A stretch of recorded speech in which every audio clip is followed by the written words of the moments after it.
कथेचं नाव आहे कच्चे धागे. लेखिका दीपा वर्दे. त्याला वाटलं माझा डोळा लागलाय.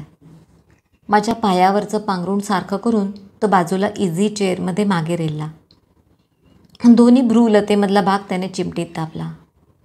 मग एक उसासा टाकून त्याने हातांच्या बोटाची चटई विणून मानेखाली धरली आणि डोळ्यांची कवाडं बंद करून घेतली. कितीतरी अवधीनंतर आज मी त्याला असं नीट चौकसपणे न्याहाळलं. एरवी असायचाच कुठे घरी हा? नमूचं लग्न ठरल्यापासून तर नाहीच. उमराचं फूल झालं होतं जसा. सद्दान कथा तिथेच त्यांच्यात. खंगल्यासारखा वाटला मला शिरीष. डोळ्याभोवतालची तपकिरी वर्तुळं आणीच कडक दिसली. आयबॅग्सात कॅप्सूल सरकवल्यासारख्या टुम्म फुगल्यात. त्याचे गुबगुबीत गाल क्रायमधल्या लेकराच्या डोळ्यातल्या थेंबासारखे खाली ओघळलेत. हनुवटीला दुमड पडली आहे. गोरा पांढरंग रापलाय. डोक्यावर शुक्ल पक्ष अधिक पसरलाय. गळ्यातल्या गळ्यात खाकरून त्याने डोळे आणि गच्च मिटून घेतले. आतल्या बुबुळांची वळवळ मी चटकन पकडली. मध्येच पापण्याही थरथरल्या. डोक्यावर नकळत 4 चुण्या चढल्या. त्यात शिरीषने सोडलेला दीर्घ निश्वास माझ्या कानाने अचूक टिपला. म्हणजे पोटात जागा आहे तर. विचारात कळलंय असेल कोणाच्या? एवढा मोठा उसासा टाकण्या एवढं त्याला काय आठवलं असेल? या बंद पापड्यामागे कोण उभं असेल एव्हा? नमू की शोभा की मी? माझी असण्याची शक्यता नाकारता येत नव्हती. कारण भाल प्रदेशावरचं आठ्यांचं जाळं आणीच गडद झालेलं दिसलं. मी गालाखाली हात घालून मान थोडी वर घेतली. डोळे टक्क होते. गोळ्यांचा अंमल चढल्याची कुठलीच खूण अजून तरी जाणवत नव्हती. खरंच या क्षणी शिरीष काय विचार करत असेल माझ्याबद्दल? ओझं वाटत असेल का त्याला माझं, ह्या नात्याचं? अशक्य नाही. पश्चातापही होत असेल कदाचित. त्याचं खापर माझ्या माथी परस्पर मारून मोकळाही झाला असेल सोयीस्करपणे. कुणी सांगावं? शिरीषला मी ओळखते असं पॉझिटिव्ह स्टेटमेंट करण्याचा आत्मविश्वास या घडीला माझ्यापाशी नाही. आणि समजा झालाच जरी पश्चाताप तरी पुढे काय? या परिस्थितीला परिहार काय? असे उभे आडवे निरीसारखे विचार डोक्यात पानिपत लढवतात. मेंदूचा पार भुगा भुगा होऊन जातो. सिडेटिव्सच्या पायाशी मग शरणागती पत्करावी लागते. काही झालेलं नाही तुला. संशय पिशाच्याचे खेळ सगळे ही नॉनसेन्स. सुखाचा जीव दुःखात लोटायचा आणि बरोबर इतरांची देखील वरात. तो हेटाळणीच्या सुरात बोलतो. नसतं लचाण गळ्यात पडलाय अशा थाटात ऐकवतो. त्यात मला डिरेल्ड म्हणून मोडीत काढलीच आहे म्हणता हा शहाणा दीडशहाणा झालाय. तो म्हणेल ते खरं. बाकी माझे तेवढे मनाचे खेळ. काल शोभाबरोबर बोलताना पराकोटीचा हळवा झालेला त्याचा स्वर, कुरवाळल्यासारखं त्याचं हळूवार बोलणं मी ह्या कानाने ऐकलं. पण त्याने तो तुझा भास होता म्हणून उडवूनही दिलं. नमूच्या लग्नाच्या वेळेस त्याच्या डोळ्यात भरलेली लकाकी हुरूप मी स्वतः पाहिलाय. चक्षुवय सत्यम. स्वतः अनुभवला हा फरक मी. पण त्याने चुटकी सरशी खोडून काढलं. तसं काही एक नाही. विषय निघाला म्हणून आपला बोललो. तुला आवडत नाही तर नसते विषय उकरून काढतेसच कशाला मला कळत नाही. हुज्जत घालायला कारण शोधतेस तू. Stop getting on my back Nalu. You are suffocating me. त्याने आपली बाजू सावरून वरती मलाच मूर्खात काढली. खरं सांगायचं तर हल्ली माझा त्याच्यावर विश्वास उरलेला नाही. तो काय बोलतो ह्यापेक्षा काय वगळतो ह्याच्याकडे माझं ध्यान केंद्रित असतं. तो बोलतो एक, त्याच्या मनात काही वेगळेच हिशोब चाललेले असतात. हे अनुभवावरून मी शिकले आहे. शिरीष लबाडी करायला शिकलाय पण अजून त्यात तरबेज नाही. त्यामुळे त्यावर व्यवस्थित पांघरून घालण्या एवढा बनेल झालेला नाही. त्यातलाच एखादा निसटता पुरावा काही वेगळीच कहाणी कुजबुजून जातो. माझ्यापासून हल्ली सारं लपवतो उगाचच. तसं देण्याघेण्यावरून मी त्याला यापूर्वीही कधी अडवलेलं नाही. पण एक चोरटेपणा हल्ली त्याच्या वागणुकीत शिरलाय. मला राखायला मला हवी तशी आखीव रेखीव उत्तर देतो आणि मी त्याला उघडा पाडला की लबाडीने झटकन ह्या बोटावरची थुकी त्या बोटावर वळवतो. वर परत. इतकी कोती मनोवृत्ती बरी नाही नलू. बँका भरून काय करायच्या आहेत? मी देतो की नाही हा प्रश्न अलहिदा, पण कोणाची धन करणार आहेस इतका संचय करून ते आधी मला तू सांग. तो अशी स्वतःकडे भलायकी ओढून माझ्या पत्रात कोतेपणा घालतो. मी शर्मिंदी होते. उगाच त्याच्यासमोर खुजं झाल्यासारखं वाटतं. मग पुन्हा विचारांचे भुंगे कार्यरत होतात. खरंच का मी इतकी संकोचित मनोवृत्तीची आहे?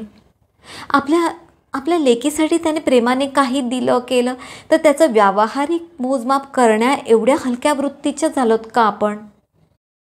नमुने थोडी जरी आपुलकी दाखवली असती ना तर तिच्यासाठी स्वतःचं काळीच काढून द्यायलाही मी झिजकले नसते. पण तिने कधी संधी दिली नाही. एवढीशी चिमुरडी पण कसं शिकवल्यासारखं 4 हाताच्या अंतरावर राखलं मला. सुरुवातीला मी हा अनुबंध जुळावा म्हणून पुष्कळ आटापिटा केला, परंतु मग त्याचं रूपांतर हळूहळू कर्तव्य भावनेत झालं. पुढे पुढे तर ती मला डोळ्यासमोर सुद्धा धरेनाशी झाली. तरी वडिलकीच्या नात्याने मी तिचे अनंत अपराध पोटात घातले. तिच्या आईचंही तिरकस वागणं, वाकडं बोलणं, संधी सापडेल तेव्हा पाण उतारा, सारं सारं सहन केलं. हे असं नातं म्हणता, असं कुचकं बोलणं, हा घोर मनस्ताप, थोडी अवहेलना, सारं ओघाने आलंच नलू. नाण्याची दुसरी बाजू आहे ही, आई म्हणायची. म्हणजे सारं निमूट सहन करणं मला भागच होतं. त्यात शिरीषलाही त्याचा ह्या नात्याचं ओझं कधी पेलवेनासं झालं की तोही माझ्यावर डाफरायचा. फार फार तोडून बोलायचा, शब्दांनी लचके तोडायचा. तेव्हाही हा बुक्क्यांचा मार मला तोड मिटून सहन करावा लागलाय. थोडक्यात म्हणजे सर्वांनी मिळून माझी पंचिंग बॅग केली. कुमूच चिडायची. दारातल्या कुत्र्याला तरी बरा मान असतो. तुझं पोतेरं करतोय तो, मूर्खी, सावध हो. नमुने लग्नाची पत्रिका धाडायचं दाक्षिण्य दाखवलं नाही. मी केलेही नसते, शक्यच नव्हतं ते. माझ्या उपस्थितीने सर्वांच्या उत्साहावर विरजण पडलं असतं इतकं समजण्या एवढी मी सुज्ञ होते. पण आस्थेने माझ्यासाठी पाठवली आहे म्हणून केवढी अपूर्वाई वाटली असती मला. शेवटी कुठेतरी नमू माझीही कुणीतरी लागत होतीच की. ह्यात तिच्या मनाचा मोठेपणा दिसला असता. पण तिने पत्रिका पाठवली नाही. असो, तिची अडी मी एक वेळ समजूही शकते. परंतु शिरीष, खंत आहे की त्यालाही यात काही वावगं वाटू नये ह्याची. माझी वेदना त्याला जाणवू नये ह्याची. केवढं अंतर पडलंय आमच्यात पहा. माझ्या बाबतीत स्वतःला पराकोटीचा संवेदनशील समजणारा हा इसम, हाच तो शिरीष. माझ्या हृदयावर आपला बळकट पंजा ठेवून हळुवारपणे माझ्या कानाशी कुजबुजायचा. इथे उमटणारं प्रत्येक स्पंदन मला समजतं नलू, कारण ह्याचाच प्रतिसाद माझ्या हृदयात उमटतो ग. तू आणि मी आपण असे वेगळे नाहीच ग. आवेगाने तुम्हाला आवळून छातीशी धरायचा हाच तो शिरीष. माझी पूरक बाजू समजायची मी त्याला. बड्या बड्या त्याच्या फुक्या वल्गनांची मला जशी भुरळच पडली. शेवटी सखळी व्यर्थ अर्थहीन उधळणच ठरली ती. समोरच्याला प्रभावित करायला वापरलेले नुसते पोकळ शब्दांचे बुडबुडे. मृगजळाचा लोट. नाहीतर मग आजचं माझं हे दुःख, ही तडफड त्याला नक्कीच जाणवली असती. माझी ही विषण्ण मनस्थिती, ही घेरून राहिलेली मानसिक असुरक्षितता, त्याचा सुगावा, साधा सुगावाही या माणसाला लागू नये. आता यासारखं दुर्दैव आणि ते कोणतं? तोंड दाबून आला दिवस ढकलते आहे. आपले दात आणि आपले जोट. जाब विचारायचा म्हटला तरी विचारायचा कोणाला? आपलं कुठेतरी चुकतंय, नकळत नलूवर आपण अन्याय करतोय हेच मुळी त्याला पटत नाही. मग सुधारणेला वाव काय उरला? आपला मुद्दा पटवून द्यायची शिरीषला हातोटी आहे. त्याच्या थंड गारेगार आवाजातले धारेदार शब्द कसे काळीज चिरीत जातात. मनाला त्याचं वाकचातुर्य पटत नसतं, पण त्याला मुद्देवार खोडून काढायला लागणारे वेचक शब्द माझ्यापाशी नसतात. जसं होतं तसंच आहे, काही एक फरक पडलेला नाही, तो ठामपणे निर्वाळा देतो. त्याने लाख आश्वासनं दिली तरी स्पर्श तर खोटं बोलत नाही ना. त्यात आता पूर्वीची उत्कटता नाही, ते माझ्या सहवासासाठी झुरणं नाही, माझ्या सान्निध्यात भरून येणं नाही, ती आर्त नजर नाही, पुसटच्या स्पर्शानेही विस्कटणारे श्वास नाही. त्या सर्व मनोवृत्तींचा वास वाराच कुठे उरलेला नाही आहे. सारंच अळणी, बेचव, सपक, पोट भरण्यासाठी खिचडी खातो ना तसं. हा शिरीष मला अनोळखी आहे, कशानेच अनावर होत नाही. थंड अलिप्त तिराईतासारखं त्याचं एकूण वागणं, घरातही पेईंग गेस्टसारखाच राहतो. I am missing that intensity Shirish, मी एकदा त्याला कळवळून म्हणाले. तो माझी कीव केल्यासारखा कुत्सित हसला. अपेक्षांनाही काही पायबंद असतात. 20 वर्षानंतरही तीच ओढ, उत्कटता, तो आवेश, ती तीव्रता टिकून राहील अशी तुझी अपेक्षा असेल तर हा तुझा खुळेपणा आहे. आपली वय काय आता? परंतु हा दुरावा फक्त वयाचा नाही हे मी पक्क जाणते. वयाने नात्यात परिपक्वता येते, दूरत्व नव्हे. सेक्शुअल केमिस्ट्री ओसरली तरी प्रेमाची, समंजसपणाची वीण काही उसवत नाही, उलट दृढ होते. पण बोलेल कोण? तो ऐकूनच घेत नाही. त्याला माझं कुठलंच म्हणणं पटत नाही. तो सगळंच उडवून लावतो. डॉक्टरांनी सांगितल्यापासून शक्यतो मी त्याच्या भानगडीत स्वतःला गोवत नाही. परंतु अलिप्त राहायचा माझा प्रयत्न कधीतरी मध्येच कटांगळी खातो. त्याचं ते शब्दांवर जोर देऊन खोचक बोलणं मला झेपत नाही. कुत्सित नाक उडून हसणं, मी बोलायला लागले की हेतुपूर्वक माझ्याकडे दुर्लक्ष करणं, सारं थेट मस्तकात जाऊन पोचतं. मग आवाज चढतो. राम अवतारातल्या गोष्टी मग त्यात गोवल्या जातात. नाही काढायचे म्हणतानाही एकमेकांचे वाबाडे निघतात. क्षुल्लक विषय अनुषंगाने असा पराकोटीला जाऊन भिडतो. त्यात त्याची खोचक वाक्य, वाद जाऊ नकोस, टॉक सेन्सिबली, त्याचा इथे काय संदर्भ, डोंट टॉक रबिश, अशाने नक्कीच वेडी होशील. अशी ही वाक्य मला मानसिक असंतुलनाच्या कड्यावर नेऊन पोचवतात. माझा तोल जाईल का म्हणून मलाच धास्ती वाटते. अरे बाबा, माझं हृदय जळतंय ते पहा, त्याची तगमग जाण, यातना समज, शब्दावर जाऊ नको शिरीष, मी कळवळून सांगते. तो कठोरपणे तोंड फिरवतो. मी म्हणते, बायकोशी फोनवर कसा गुलूगुलू बोलतो, लेकीशी बोलताना आवाज कसा उबदार होतो ह्याचा. मग माझ्याशीच हा वाकडेपणा का? माझ्याच बाबतीत ही अडी का? चूक जरी म्हणायची झाली तरी ती काय मी एकटीनेच केली आहे का? मग मला ही शिक्षा का? डॉक्टर म्हणतात, तू लक्ष देऊ नको, त्याचा तो काय करतोय ते करू देत, तू तुझं मन कशात तरी रमव. ह्या आक्रस्थाळीपणाने तू स्वतःचा घात करून घेशील. मम्मी ही सध्या माझी अनधिकृत सायकियाट्रिस्ट झाली आहे. संधी सापडेल तेव्हा एक लेक्चर झाडते. फरक इतकाच की हिचं सेशन संपलं की जगण्यापेक्षा कुठेतरी जाऊन जीव देण्याची उर्मी अधिक उफाळून येते. पुरुष असेच असतात नलू. ह्या वयात त्याला आपल्या अपत्याची ओढ ही वाटायचीच, स्वाभाविक आहे ते. काही झालं तरी त्याच्या हाडामासाचा गोळा आहे तो. तू ती अपेक्षा सोड. त्या दिवशी तिची गाडी नेहमीसारखीच ट्रॅक सोडून नको तिथे भरकटली. आता रडून काही उपयोग नाही, तेव्हा किती विनवलं. हरिदासाची कथा ती माझ्याच्याने ऐकवेना. आता इथेच आवर, मी चिडले. आवर काय ते कळेल आता. माझ्यावर खेकसून काय साधणार आहेस? तेव्हा हातापाया पडलो आम्ही तर हट्टाला पेटली होतीस. उखळीत डोकं घातल्यावर मुसळीपासून काय घाबरायचं म्हणाली होतीस ना. मग खा आता मुसळीचे फटके. आता कागाळ्या सांगून तरी उपयोग काय? आईने तिरसटून हे एवढं लांबलचक प्रवचन झाडलं. गेले होते मन हलकं करायला, पण परतले ती छातीवर हे मणभर ओझं घेऊन. कुमुदकडेही हल्ली बोलायची चोरी झाली आहे. एकतर ऑफिसात माझ्या प्रमोशनमुळे मजले बदललेत, त्यात शिरीषचा उल्लेख केला तरी ती कानार हात धरते. बघ नलू, आम्ही साधी माणसं, धोपटमार्गी म्हणून हसतेस ना आम्हाला, हरकत नाही, तुम्ही उदारमतवादी, तुमचे विचार आम्हाला पचायचे नाहीत आणि आमचे विचार तुम्हाला बुरसटलेले वाटायचे. हे बघ, तू त्याचं नाव काढलंस की आडनावासारखं काहीतरी वाद हा उभा राहतोच, तेव्हा तेवढं सोडून बोल. ती ऐकूनच घेत नाही. तिला प्रथमपासूनच शिरीष आवडत नाही. ब्लडी स्मूथ ऑपरेटर, एक नंबरचा पाताळ यंत्री म्हणते ती त्याला. शिरीष चुकत असेल नव्हे, चुकतो, पण तिने त्याला संपूर्ण काळ्या रंगाने रंगवून टाकलं आहे. त्याच्या बाबतीत काहीच तिला बरं दिसत नाही. शिरीषला तिने असं नीच दाखवलेलंही मला तितकंसं खपत नाही.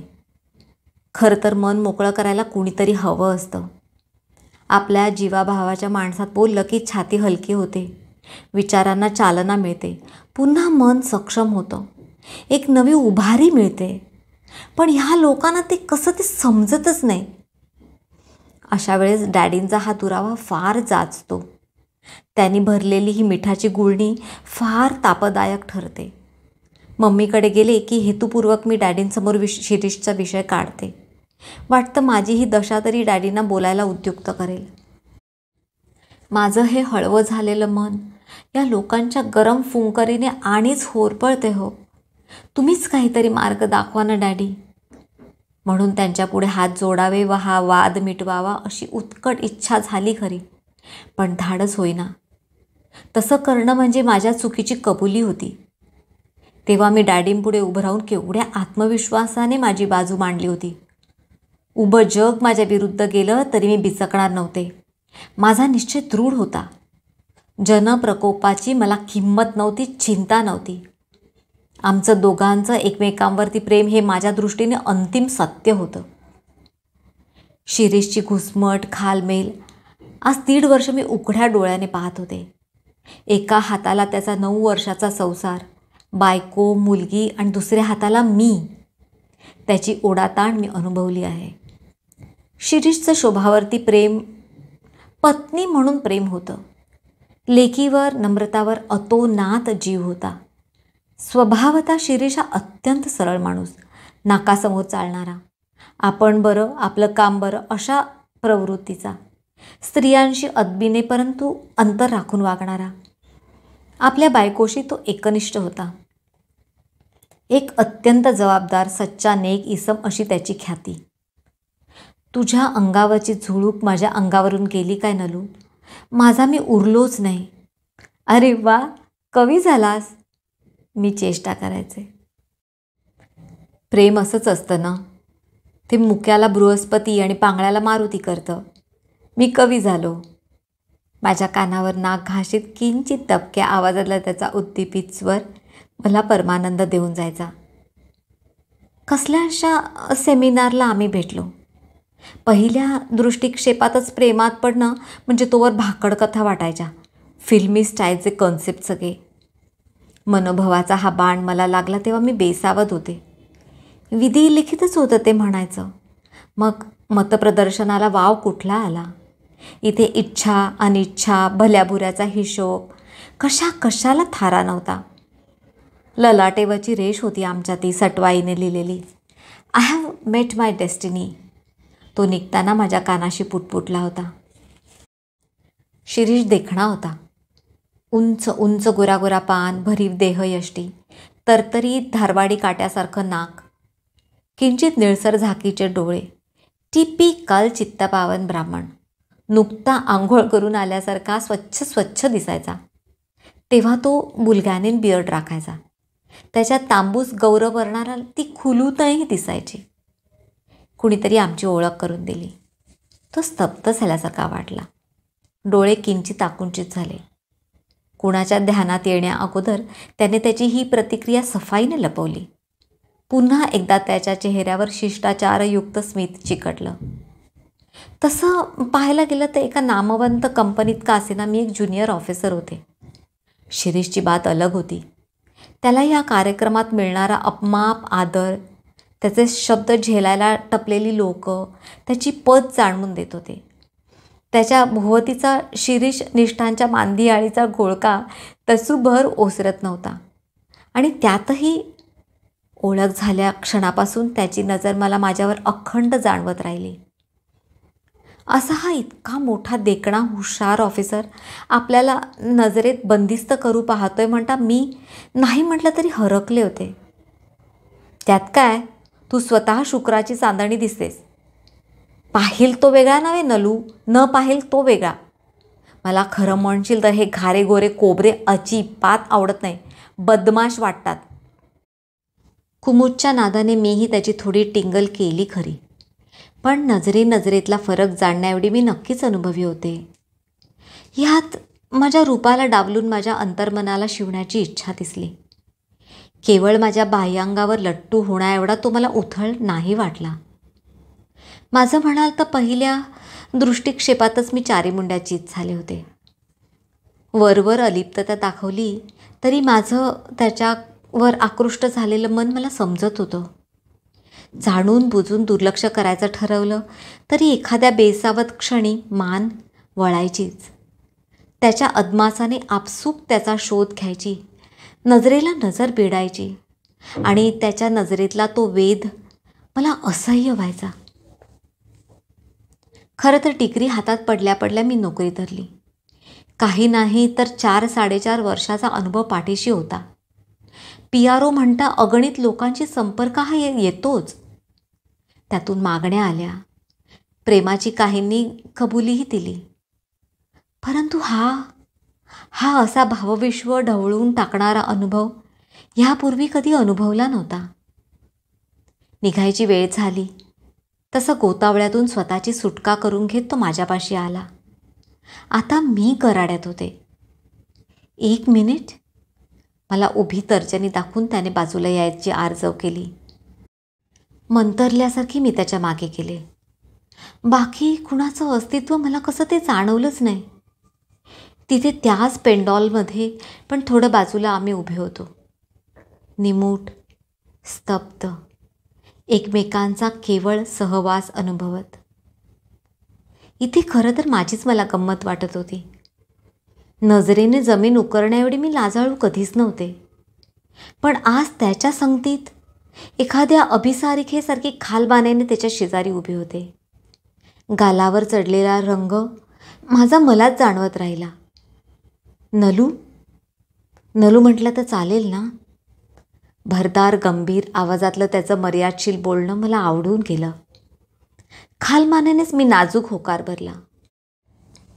खरं तर आज माझी बायको व लेक नमू दोघी येणार होत्या, पण आयत्या वेळेस बच्चीला थोडं कसकस वाटली, मग हिनेही रद्द केलं. त्याने बोलण्याच्या ओघात आपला प्रापंचिक दर्जा माझ्या कानावर घातला. कुठेतरी त्याचा प्रामाणिकपणा माझ्या अंतर्मनाला जाऊन भिडला. मी नजर उचलून त्याच्याकडे पाहिलं. शिरीषचा आवाज सहज, काही एक सूचित न करणारा असा असला तरी नजर दुखरी होती. त्यात तुडुंब भरलेली अगतिकता, ती माफीची आर्जव मला चटकन जाणवली. जणू तो मला सांगू पाहत होता, आय एम सॉरी नलू, माझी थोडी घाई झाली, तुझ्यासाठी थांबलो नाही, माझी चूक झाली, आय एम सॉरी.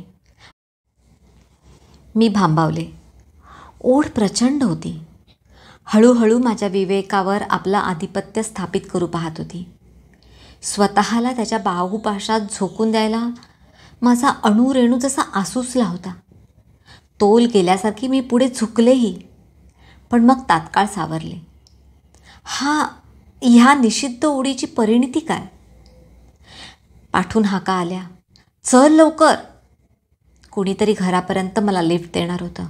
चल ग म्हणून घाई झाली, पण पाय जसे जमिनीत रुतले होते.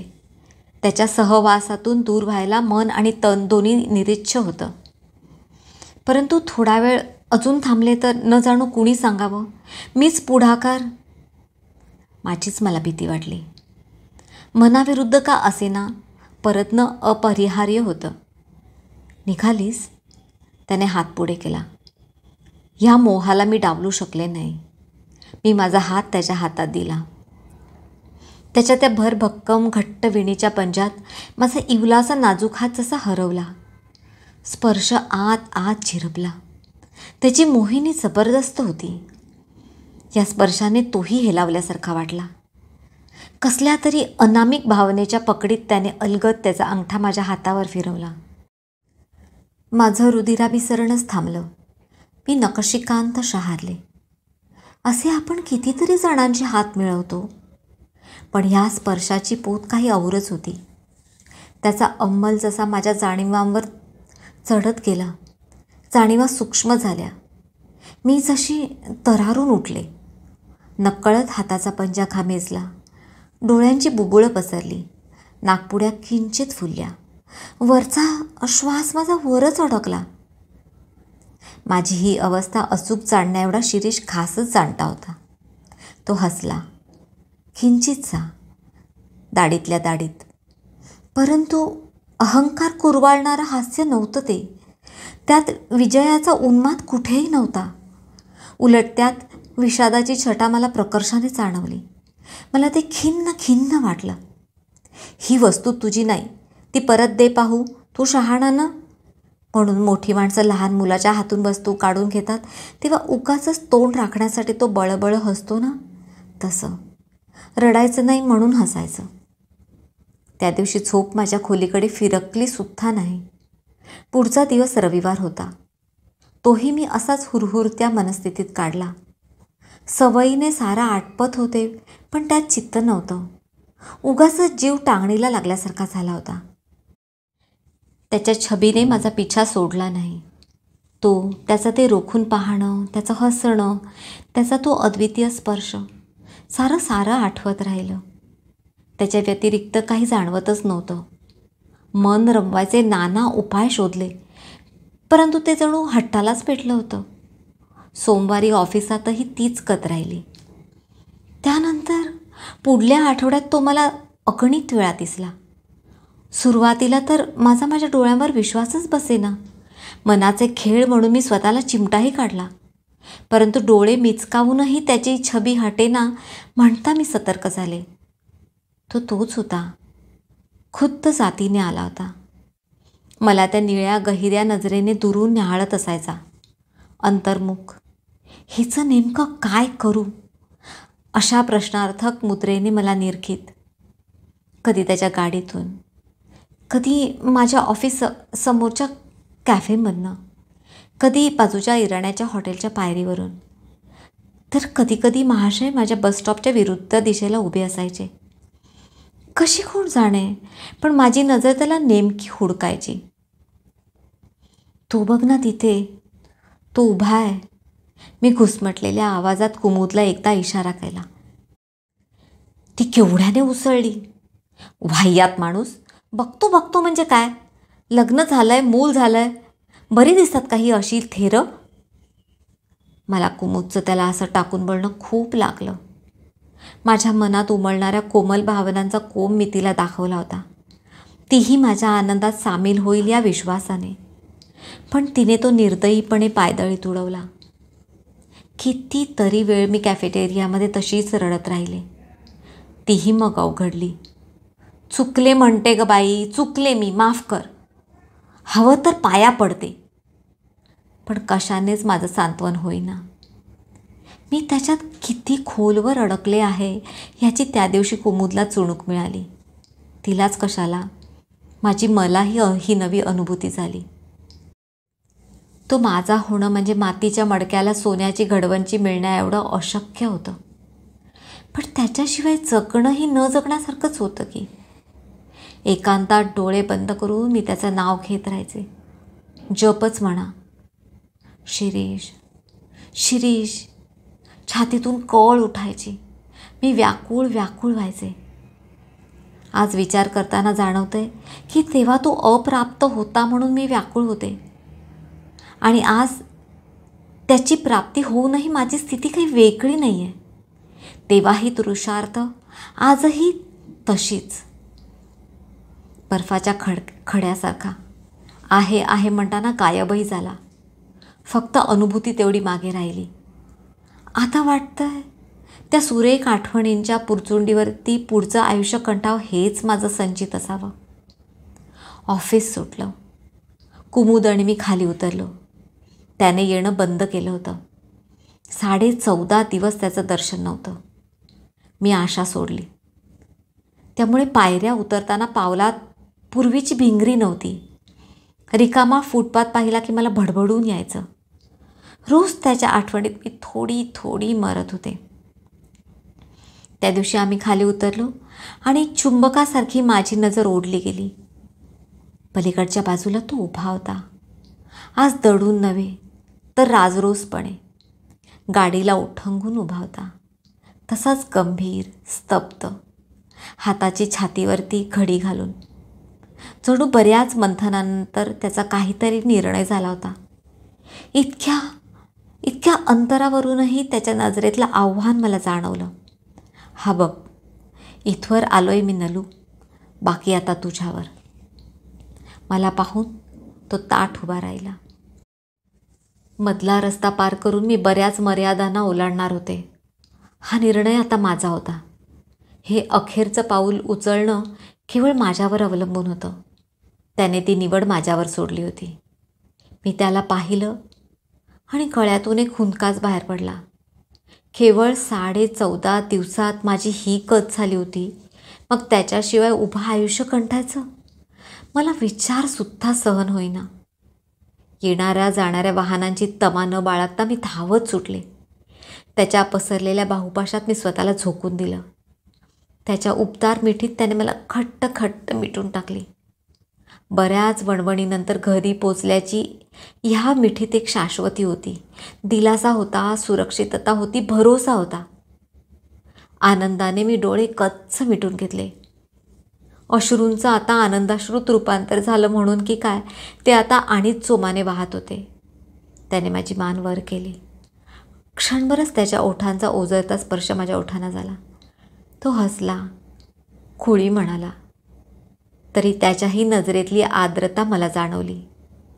एका हाताने मला कवेत घेऊन तो ड्रायव्हिंग करीत राहिला.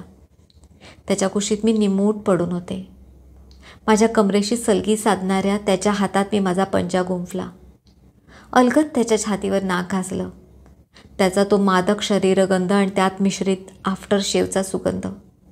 नकळत अनावर होऊन मी त्याच्या छातीवरती ओठ टेकले. तो हसला. माझे केस हुंगत हसला.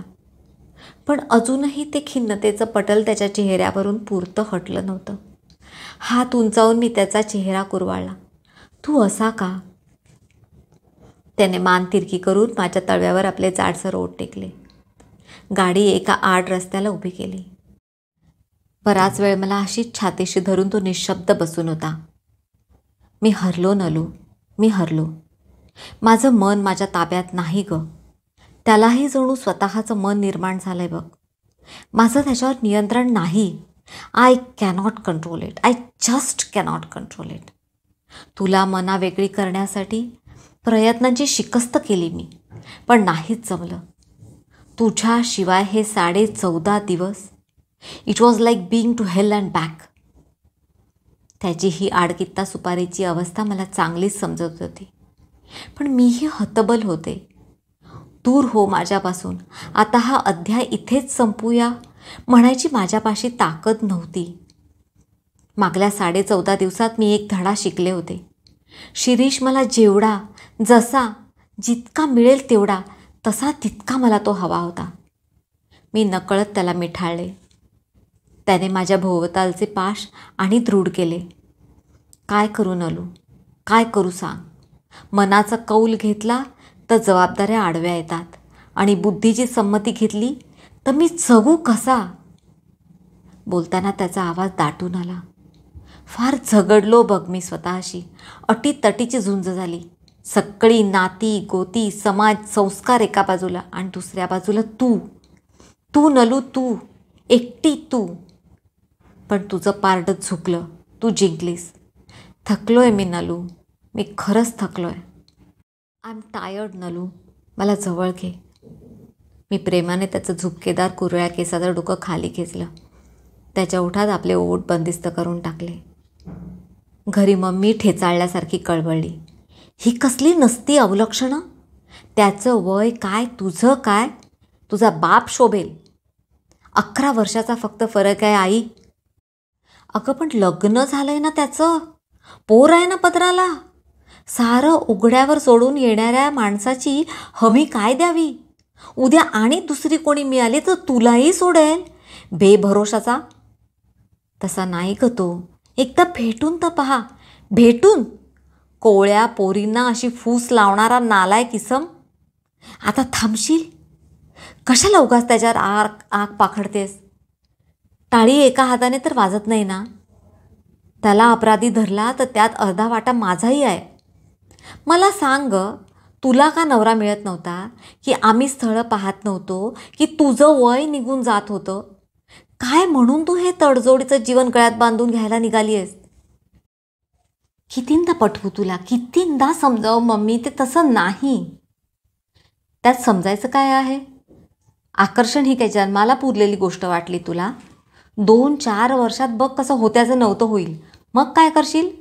केवळ शारीरिक आकर्षणावर आयुष्य काढता येत नाही. मूर्ख मुली, अजून वेळ गेलेली नाही. तू बाजूला हो, त्याचा बंदोबस्त मी बघते. तू मध्ये पडू नकोस, माझं मी बघेन. माझा कठोर स्वर मम्मीला चांगलाच झोंबला. घ्या, ऐका. कसा याला गाय धारजीण. समजवण्याच्या त्या वैचारिक प्रगल्भतेच्या ज्या गप्पा झोडतेस ना नलू, त्या तू उलट्या बाजूला आहेस म्हणून. तुझा स्वार्थ त्यात गुंतलाय म्हणून. स्वतःला मिनिटभर त्या शोभाच्या जागेवर टाकून पहा बघू. बघ कसा काळजाला पीळ पडतो ते. घे जरा अनुभव. इतका वेळ खिडकीबाहेर एकटक पाहत असलेल्या डॅडींना मी कळवळून मदतीची हाक मारली. या सर्व वितंडवादाचा तिटकारा त्यांच्या चेहऱ्यावर स्पष्ट दिसत होता. काहीतरी बोलावं डॅडी प्लीज. त्यांनी एक हताश असा उसासा सोडला. तुझा निर्णय तुलाच घ्यायचा नालू.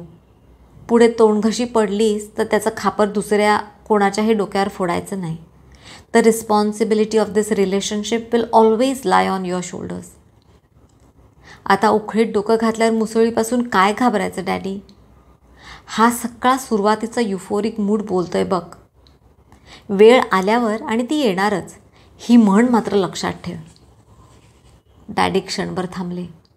हा विषय इथेच थांबवावा की कशाच लावावा अशा संदिग्ध अवस्थेत काही वेळ गेला. तो डिवोर्स घेतोय का?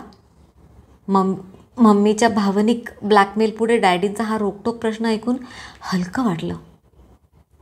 त्याची डॅडी बायको इरेस पेटली आहे. नाहीच देणार म्हणते. शिरीषला दुखवायची एकही संधी ती वाया नाही घालवायची. मग तो काय म्हणतो? काय म्हणणार डॅडी? थांबायचं म्हटलं तरी काय नेम आहे किती अवधी लागेल त्याचा? मग तिच्या लहरीसाठी आम्ही किती वेळ असं लटकत राहायचं आहे? 9 वर्षाच्या तिच्या संसारावर तू तिला तुळशीपत्र सोडायला लावते आहेस, कळतं आहे ना तुला ते? आणि तो हरामखोर. डॅडींनी मुठी आवळल्या. तुला काय प्रोटेक्शन आहे ह्याच्यातून? ते मग स्वतःशीच कडवट हसले. तसंही म्हणा, त्या शोभाच्या कपाळावर आपल्या नावाचा डिळा लावून काय संरक्षण दिलं त्याने तिला? पाडलीच ना उघड्यावर. तरी नलू, बाप म्हणून विचारतो, तुझं काय? तिच्या हातात लग्नाची पावती तरी आहे. तुझं काय? डॅडी, तो तरी काय करू शकतो सांगा? काय आहे त्याच्या हातात? मग धर्म बदल म्हणावं. डॅडी कडाडले. हो मुसलमान आणि कर 4 लग्न. डॅडींचा आवाज घरादारात घुमला. इतके डॅडी चिडलेले मी ह्यापूर्वी कधीच पाहिले नव्हते. मम्मीची एवढ्या तेवढ्यावरून उसळायची सवय अंगवळणी पडली होती. पण डॅडी नेहमी शांत, समंजस, स्थिर असेच असायचे. त्यांचे हे रूप पाहून मीही धसकले.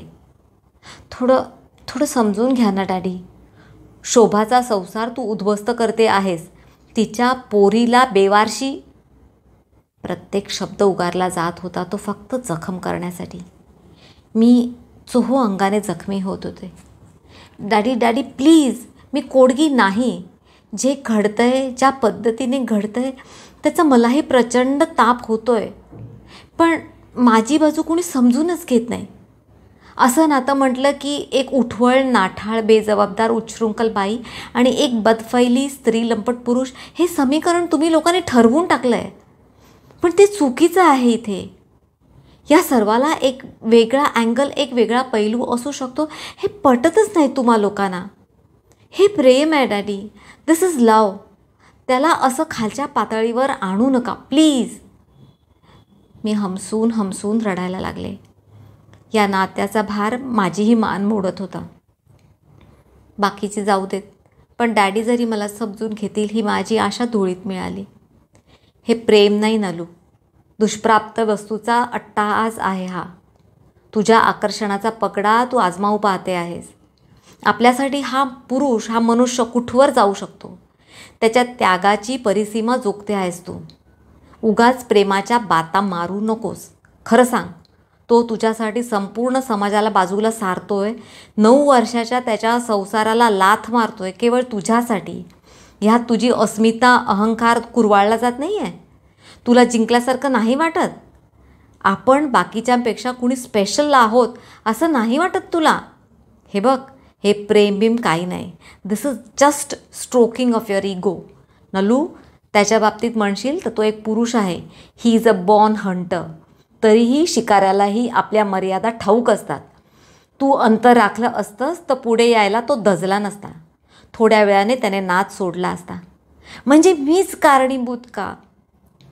ऐकून घे नलू, ऐक माझं. भोपळा वेळीवर पडला काय किंवा विडी भोपळ्यावर पडली काय, भोपळाच कापला जाणार. नुकसान होईल ते तुझं, ह्यात शंका नाही. पुढे सगळा ताप तुलाच सहन करायचा आहे. तेव्हा ऐक माझं आणि बाजूला हो. तुपाच्या आशेने उष्ट खाऊ नकोस. डॅडी, मी घुसमटले. आता परावृत्त करायचा प्रश्न उद्भवत नाही. या नात्यात आम्ही फार पुढे गेलो आहे. त्याच्याशिवाय जगणं मला शक्य नाही. तसं नाही डॅडी. तुम्हाला वाटतं तसं काही एक आमच्या हातून घडलेलं नाही. त्याने घडूही दिलं नसतं. तेच म्हणते ना मी डॅडी. त्याचं वागणं, बोलणं, विचारसरणी, एकूण समजूतदारपणा, खंबीरपणा, सांभाळण्याची हळूवार वृत्ती, सारं भन्नाट आहे. मन वेडावून टाकणार आहे. पोरकट असा नाही तो. फार परिपक्व विचार आहेत त्याचे. Stop it. मूर्ख आहेस तू नलू. अगं, लग्न झालेल्या पुरुषाची लक्षणं सांगितलीस तू ही सर्व. त्यात नवल काय आहे?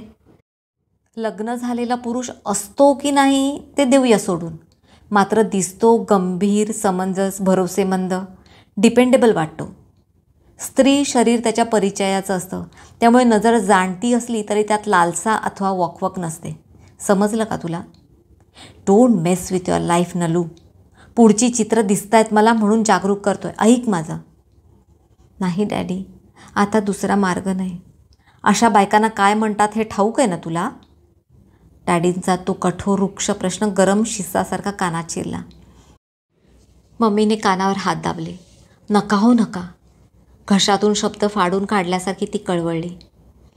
आपण घट्ट राहायचं असं ठरवूनही कसल्याशा अभद्राच्या चाहुलीने मन कातर झालं. या लोकांनी मला समजून घेऊ नये. माझी माणसं नाही. तिथे मग माझ्याच्याने थांबवेच ना. त्या सर्वाचा जसा तिटकार आला. वाटलं शिरीषकडे धाव घ्यावी, त्याच्या मिठीत स्वतःला झोकून द्यावं, म्हणावं मी थकले रे, मी थकले शिरीष, आता तूच सांभाळ. परंतु ती उर्मी मी कशी तरी चेपली. तू आता लहान नाहीस नलू, तुझा निर्णय तूच. डॅडींचा स्पर्श माझ्या डोक्याला झाला. तो आता माझ्या हातात नाही राहिला डॅडी. मी दृढ निश्चयाने डोळे पुसले. असं मग हा काथ्याकूट कशासाठी? डॅडी दाराकडे वळले, पण झटकन पुढे झुकून मी डॅडींचा हात पकडला. Daddy please. चूक म्हणावी तर कोणाचीच नाही. आजवर शोभाबद्दल तो कधी शब्दाने वाईट साईट बोललेला नाही. ती मला आवडत नाही, समजून घेत नाही किंवा माझ्या इंटलेक्च्युअल लेवलला पोचत नाही असे कुठलेच बहाणे त्याने कधी केले नाहीत. उलट त्याच्या दृष्टीने ती एक आदर्श पत्नी व आदर्श माता आहे. इथे चूक कुणाचीच नाही आहे. प्रत्येक व्यक्ती चांगलीच आहे, आपल्या जागी रास्त आहे. पण म्हणून त्याने तिच्याबरोबर तसाच गाडा ओढत संसार करावा असं कुठे आहे? जोपर्यंत आम्ही भेटलो नव्हतो तोपर्यंत तो तिच्याशी एकनिष्ठ राहिला आहे ना. आमची भेट झाली आणि जणू त्याच्या हृदयाचा शोध संपला. Daddy daddy. डॅडीने माझा हात झटकला. Bullshit. This is total hogwash. तुझी गांधारी झाली आहे. मला उगाच दगडावर डोकं आपटून घ्यायचं नाही. डॅडीने तोंड फिरवलं ते कायमचं. आज 20 वर्ष त्यांनी हे मौन सोडलेलं नाही. निरोपाची देवाणघेवाण मम्मीतर्फे होते. शिरीषला या घरात पाऊल टाकायला मज्जाव आहे. आणि डॅडीनी आमच्या घराचा दारवठा आजवर ओलांडलेला नाही. सुरुवातीला शिरीषला फार वाईट वाटायचं. माझ्यामुळे तुझी माणसं दुखावली म्हणायचा. तू आहेस ना, मग झालं तर. मला आणि कुणी नको. त्याला मिठाळत त्याची हनुवटी अलगद दातात पकडत मी म्हणायचे. समाजाकडून आमची कमी निर्भत्सना नाही झाली, पण आम्ही डगमगलो नाही. मध्ये मध्ये उठणाऱ्या वावटळीनं एकजुटीने तोंड दिलं. मनाशी एक निश्चित शाश्वती होती. शिरीष माझा आहे, मी त्याची. मंगळसूत्राचे काळे मणी गळ्यात नसले म्हणून काय बिघडतंय? बंधनं तर तीच आहेत, नात्याची वीण तशीच घट्ट आहे. माझ्या घरकुलात मी सुखी होते. शिरीषपुढे माझं वागणं बरेचदा काहीसं पोरकट अल्लड वाटायचं, पण त्याचीही त्याला मोठी मौज वाटायची. मी अनभिज्ञ होते, कोरी होते, प्रणयाच्या या क्षेत्रात अगदीच कोकरू होते. त्याला मात्र माझा हा अनुभव खुळावून टाकायचा. वेडावून टाकते तुझी प्रत्येक कृती नलू, आणि तुला त्याची कल्पना देखील नसते. तुझ्यासारखी प्रणयिनी मिळणं केवळ अशक्य. And still you are a little girl at heart. What a bloody lethal combination, तो म्हणायचा. मग मला आणि छातीशी कवटाळून धास्तावलेल्या आवाजात विचारायचा, नलू, मला कधी सोडून तर जाणार नाहीस ना? नाही म्हण ना, नाही म्हण, पुन्हा म्हण, पुन्हा एकदा म्हण. कसली तरी भीती, अनिश्चितता त्यातून डोकवायची. मी हजारदा नाही रे म्हणाले तरी त्याचं समाधान व्हायचंच नाही. मला त्याचा हा प्रश्न विचित्र वाटायचं. ह्याचा कान उपटून विचारावं. हा कसला रे प्रश्न तुझा?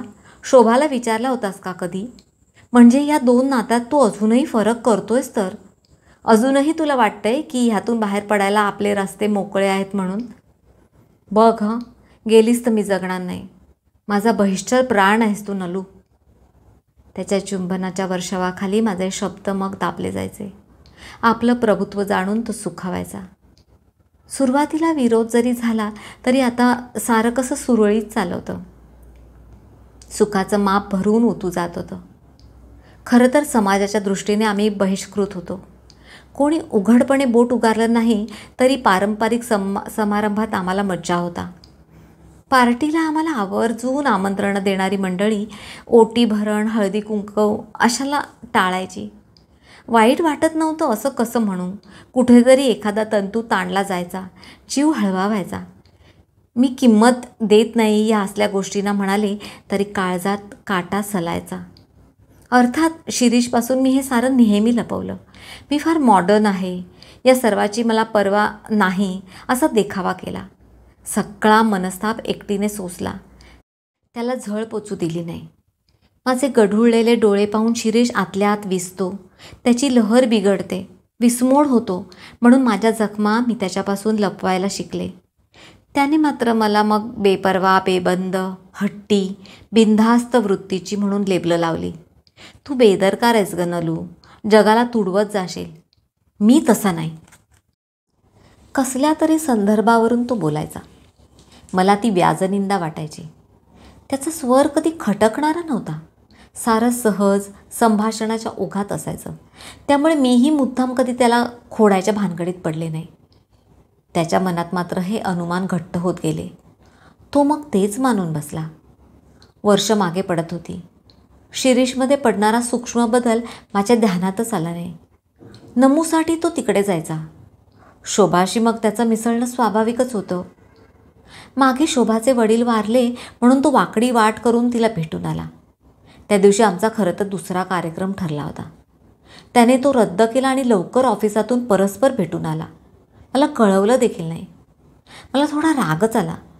शनिवारी जाणारच होत असणार आहे तिथे, मग पुन्हा आज जायची काय गरज होती? एक विखारी नेत्रवार करून तो शब्दही न बोलता बाजूला झाला. मग मीच माझा राग पडताळला. का इतकी चिडले मी? गोष्ट क्षुल्लकच होती. इतका शिष्टाचार तर आपण ओळखीच्या कुठल्याही व्यक्तीच्या बाबतीत पाळला असताना, मग शोभाच्या बाबतीत हा रागा का? मग ध्यानात आलं, शिरीषच्या बाबतीत मी पॉझिटिव्ह झाले होते. थोड्याशा असुरक्षिततेचीही त्यात भर पडली होती. असूयेने मनात केव्हा तरी घर केलं होतं. तिनेच चिमटा काढला, सणकन कळक मस्तकात केली. तेव्हा शिरीष जाऊन आला, पण ते तेवढंच. मीही निवळले. शोभाबद्दल त्याला तशी खास आस्था कधीच नव्हती. तो स्वतःच कबूल करायचा. पण नमूची गोष्ट वेगळी होती. तेव्हाही टी व्ही पाहताना अथवा रस्त्याने येता जाता कोणी तेवढ्याच वयाची मुलगी दिसली की ह्याचे डोळे मृदू व्हायचे. नमूच बघ अगदी तशीच ना, म्हणून माझी साक्ष काढायचा. मला हसू यायचं. दोघीत काडी मात्र साम्य नसायचं. तरी एका बापाच्या हृदयाला बरं वाटावं म्हणून मीही भला मोठा होकार भरायचे. नमूला माझा लळा लागावा म्हणून मी भगीरथ प्रयत्न केले, पण ती माझ्या बाबतीत अलुपत्रच राहिली. मी एकुलती एक म्हणून असेन, मला लहान मुलांची प्रचंड हौस. माझी मात्र ओटी वांजोटीच राहिली. आता वाटतं एका अर्थी बरंच झालं. ही अवहेलना, ही कायमची हुरहुर, अनिश्चितता, भावनांची कसरत त्याच्यात तरी नशिबाची वाचली.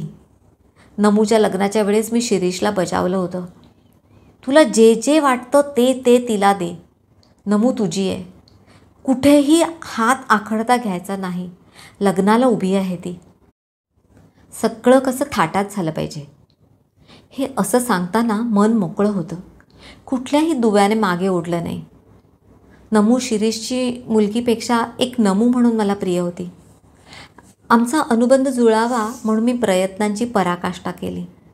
मुद्दाम शिरीष आणि मी मिळून तिला फिरायला नेत असू. तिला मोठी गाडी आवडते म्हणून मी माझी छोटी गाडी अक्षरशः फुकली, मोठी घेतली. पण तिने आत पाऊल सुद्धा टाकलं नाही. माझ्या हरेक गोष्टीबद्दल तिची काहीतरी तक्रार असायचीच. मी माझ्या परीने तिचं कोड कौतुक करतच होते, कधीतरी निवळेल ह्या आशेने. शिरीष ओरडायचा, फालतूगिरी करू नकोस.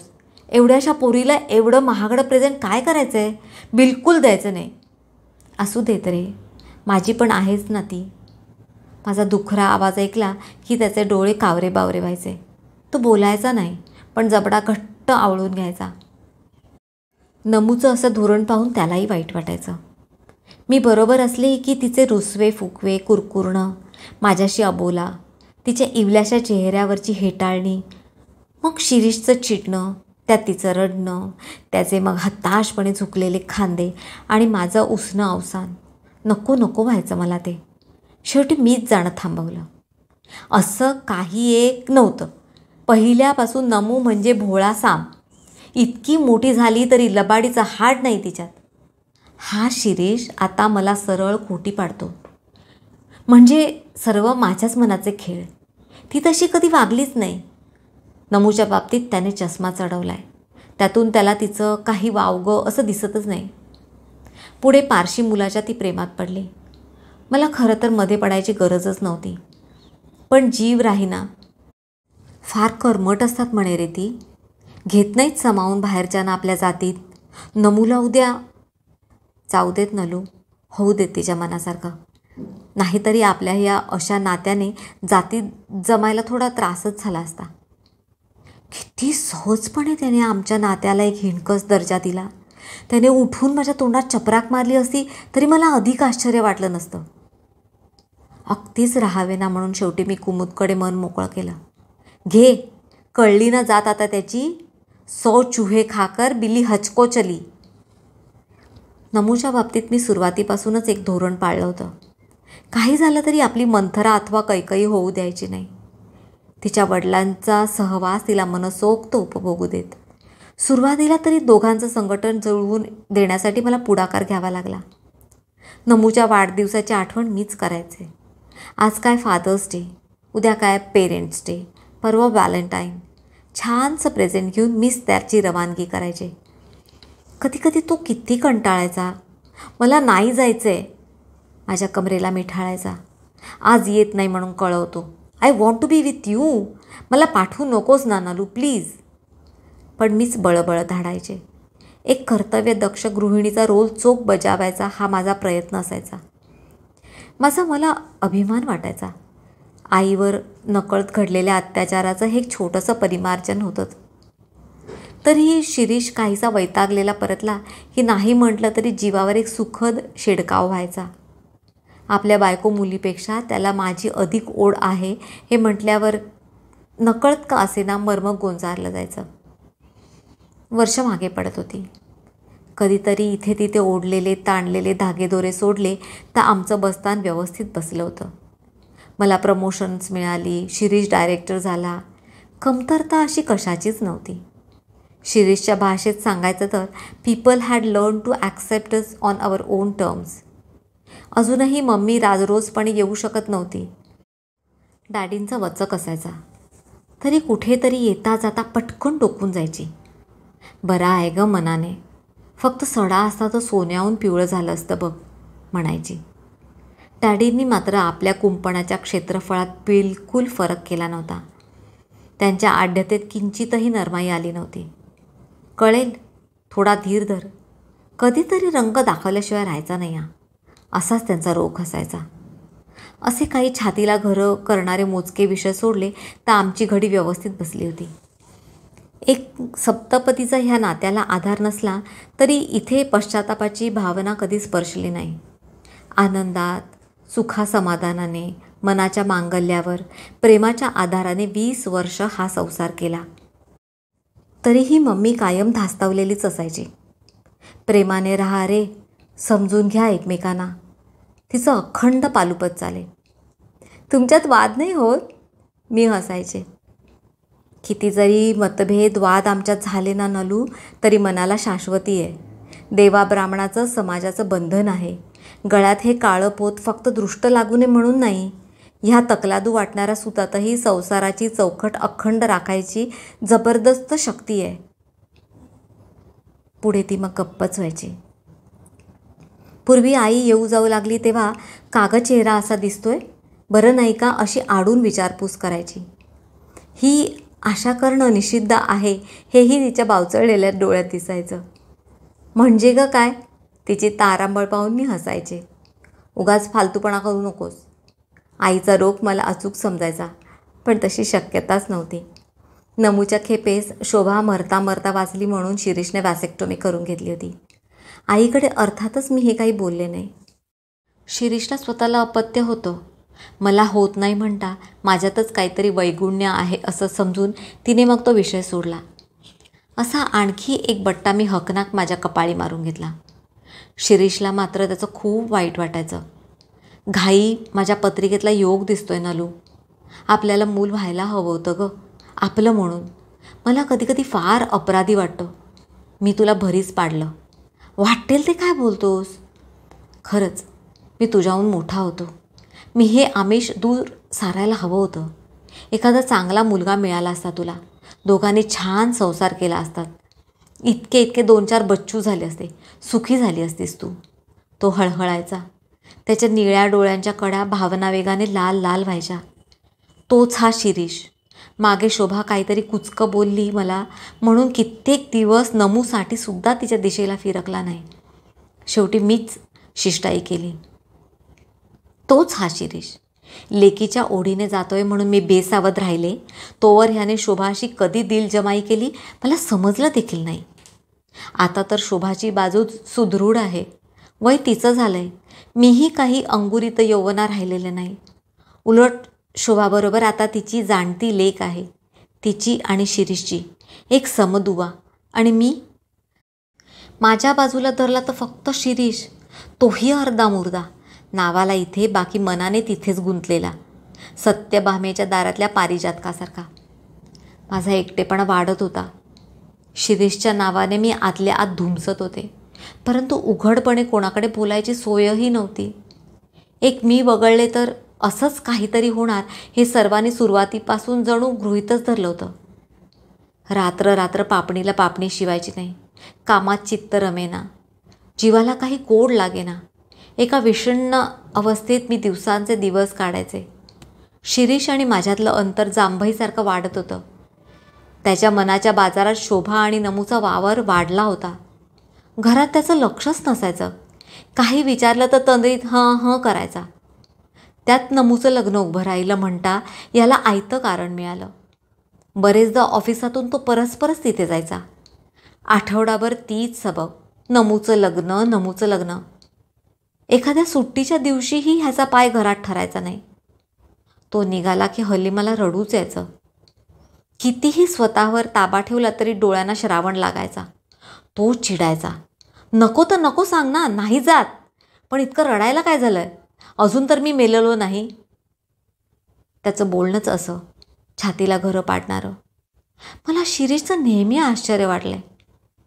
बारीकशा गोष्टीने स्वतः दुखावला जाणारा हा दुसऱ्याला मात्र बिनदिक्कत खयाळ करतो. रागाच्या भरात त्याच्या बोलण्याला काही धरबंदच उरत नाहीत. आपल्या लेकीपासूनही आपल्याला तोडू पाहते आहे असा त्याने ग्रह करून घेतलाय, किंवा करून दिला गेला असेल. पण हल्ली तो त्यांचे तिथले व्यवहार बाहेरच्या बाहेर परस्पर उरकायचा. मला काही सुगावा लागू द्यायचा नाही. हा सर्व खटाटोप कशासाठी हेच मला मुळी समजायचं नाही. मी कधी कशा बाबतीतच त्याला अडवलं नव्हतं. मग हा चोरटेपणा कशाला हवाय? अशाने मला वेगळं पडल्यासारखं वाटायचं, तुटल्यासारखं. मग एखादं स्फुल्लिंग पडायची खोटी ज्वालामुखीचा प्रचंड स्फोट व्हायचा. तो मात्र शांत असायचा, बर्फाच्या गोळ्यासारखा. सांभाळ स्वतःला, अशाने वेडी होशील. काय हा नसता आकांड तांडव. मी आणीच बेफाम व्हायचे. नको नको ते पुढचं मागचं त्यात गोवलं जायचं. तो वाद घालायचा नाही, पण आणीच दूर व्हायचा. हे दूरत्व दिवसेंदिवस वाढत होतं, मला आतून पोखरत होतं. मम्मीने शेवटी मला सायकियाट्रिस्टच्या ताब्यात दिली. औषधं सुरू झाली. मी थंडावले. शांत म्हणजे तरी काय, अँटी डिप्रेसंटच्या गोळ्या त्या घेतल्यावर मेंदू बधीर व्हायचाच. मग कुठे काय कळतंय. तरीही एक आशा होती. नमूचं लग्न झालं की तिथे पाय घुटमळणारं काही उरत नाही. मागल्या वर्षभरात हा सद्गृहस्थ एक दिवसही पुरता असा घरी राहिला नव्हता. खरेदी, आमंत्रणं, केळवणं त्यात तो गुंग होता. मी ओठ आवळून दिवस मोजीत होते. काही झालं तरी त्याची लेक ती, एकुलती एक लाडाची. आता सासरी जाणार म्हणता दाखवत नसला तरी आतून उसवत असणारच हा माणूस. म्हणून असा तुसडेपणाने वागतोय. मी माझीच समजूत घालून घ्यायचे. पण परवावर लग्न आलं आणि ह्याच्या तोंडून शब्द निघू नये. नमूने आमंत्रण नाही पाठवलं, हरकत नाही, पण शिरीषने तरी सांगायला हवं होतं की नाही. नलू, झाली बरं सगळी तयारी. तुला भाग घेता येत नाही त्याचं वाईट वाटतंय गं. की येतेस, येच. Let people go to hell. तू चल, तुला यायला हवं. तुझ्याशिवाय मी नाही जाणार. मग मीच त्याला जवळ घेतला असता. असं काय अडवायचं, लेकीचं लग्न ना तुझ्या. ह्या खेपेस तू माझं ऐकायला हवं. तू जा शिरीष, तुझ्या डोळ्याने मी पाहीन रे लग्न. असा भलता हट्ट नको धरूस. नीट जा, व्यवस्थित कार्य पूर्ण कर. माझाही नमूला आशीर्वाद आहेच. पण त्याचं असं उडवाउडवीचं धोरण माझ्या जिव्हारी लागलं. हा माझा अपमान होता. काय रे, मला साधं आमंत्रणही नाही, लेखी सोड तोंडीसुद्धा नाही. तुझ्याकडूनही नाही, हे मात्र शब्द मी बोलू नाही शकले. त्याचा केवळ उच्चार म्हणजे माझ्या या नात्याला मूठमाती होती.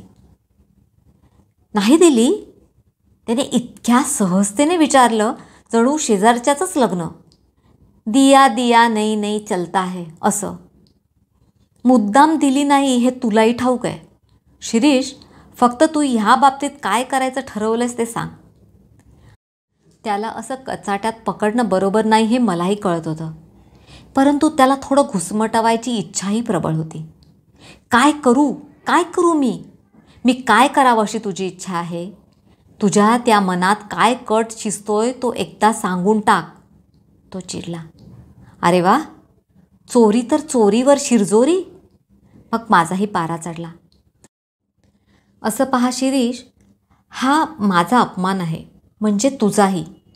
तुझ्यासाठी मी घरदार सोडलं, लोकांची निंदा सहन केली, मातृत्वाला मुकले, प्रवाहाविरुद्ध मी जीवाच्या आकांताने पोहले.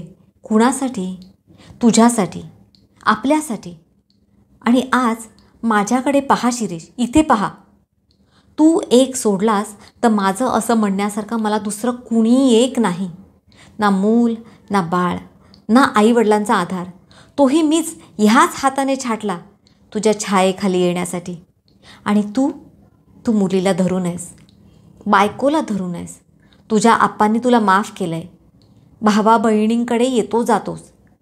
ती म्हणजे मी फक्त इथे येता कामा नये अशी त्यांची अट तू मान्य केलीस म्हणजे सर्वांशी संबंध जोडून आहेस तू. आता विचार कर, मग ह्या सर्वात नुकसान कोणाचं झालं?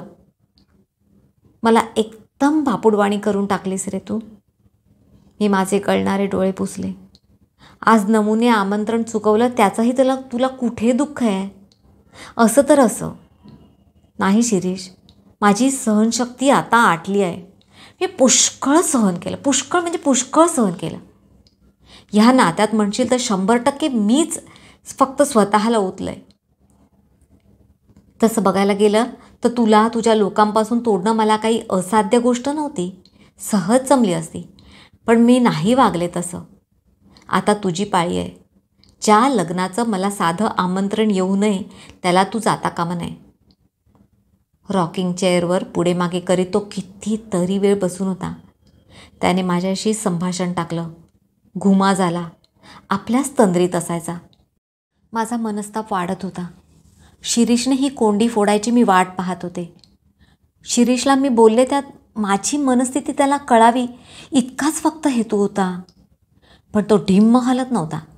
घरात फारसा नसायचाच. लग्न डोक्यावर आलं होतं. शिरीष लग्नाला अनुपस्थित राहिला तर मी उभ्या आयुष्यात स्वतःला माफ करू शकले नसते. फक्त परस्पर न जाता मला सांगून थोडा माझा अनुनय करून त्याने जावं इतकीच माझी माफक इच्छा होती ना. मी तडफडत होते. डॉक्टरांनी औषधं वाढवली. माझ्या जीवाचे मीच हाल करून घेते म्हणून आई ओरडायची. डॅडींनी माझी दशा पाहून शेवटी मौन सोडलं. या अशा गोष्टींसाठी लागणारा जिगर आपल्यापाशी नसतो नलू. सरळ सोट जगणारी माणसं आपण. ये परत. इतकं झालं तरी मनाची खात्री होती. हा लग्नाला तसा परस्पर जायचा नाही. मदत करेल पण जायचा नाही. असं म्हणता म्हणता तो लग्नाला गेला. बापाच्या अधिकाराने पाटावर बसला. कन्यादानाचं पुण्य पदरात पाडून घेतलं. ती माझ्या पाठीवरची शेवटची काठी ठरली. किती नीच पाखंडी माणूस आहेस रे. देवाच्या दारी न्याय असेल ना शिरीष तर तुझ्या लेकीलाही तुझ्यासारखा कुणीतरी हलकट फूस लावून बहकवेल बघ. उभ्या आयुष्यात तिला सुख मिळायचं नाही. माझ्याहून वाईट गत होईल तिची. गळ्याच्या शिरा ताणून ये तोंडा जा तोंडा बोलले आणि त्यातच कधीतरी फिट येऊन पडले. इतकं काय चिडायचं? डॅडी खूप घाबरले. ब्रेन हॅमरेज झालं असतं ठाऊक आहे. डॉक्टरांनी रागे भरले. आज ह्या गोष्टीला आठवडा झाला आहे. शिरीष माझ्यावर लक्ष ठेवून आहे. माझ्या औषधांच्या वेळा सांभाळतो. मी रागावले तरी समजुतीने घेतो. पण त्याला प्रेमाचा ओलावा नाही. खोटी सहानुभूती आहे ती. डॉक्टर म्हणतात don't try your amateur psychology. तू कोणाच्या हृदयात हात घालून तर पाहू शकत नाहीस ना. पण मला हे अंडरकरंट्स नीट समजतात. यात प्रेम नाही आहे, आपुलकीही नाही. हॉस्पिटलमध्ये नर्सेस पेशंटला दाखवतात तशी मोजकी कोरडी अनुकंपा आहे ही. एकदा वाटतं असं तरी त्याला जखडून ठेवण्यात काय हशील आहे. आता ह्यापुढे माझ्या मनातला संशय आणि अपमान काही पुसला जायचा नाही. त्याच्यावरच्या भरोशाला गेलेला तडा कधी सांधायचा नाही. हे अंतर भरून यायचंच नाही. म्हणजे बळबळ सहजीवन हे. त्यापेक्षा उघडावी ना मूठ, म्हणावं जा तू आझाद आहेस. पण मग माझं काय? सर्वात जास्त तोटा झाला आहे तो माझा. सर्वात जास्त मनस्ताप सहन केला आहे तो मी. मग उगाच काय त्या क्षणिक मरकट वैराग्याला बळी पडायचं? छे, मुळीच नाही. पिचू देत ना त्यालाही माझ्याबरोबर. पण हाही विचार मानवत नाही. असं आणि तसं. सध्या धरलं की चावतंय आणि सोडलं की पळतंय अशी कळते. उद्ध्वस्त मनोरे अंतरीचे, भावही झाले रीते. जगावे कसे ना कळे, तुझ्या विना तुझ्या सवे.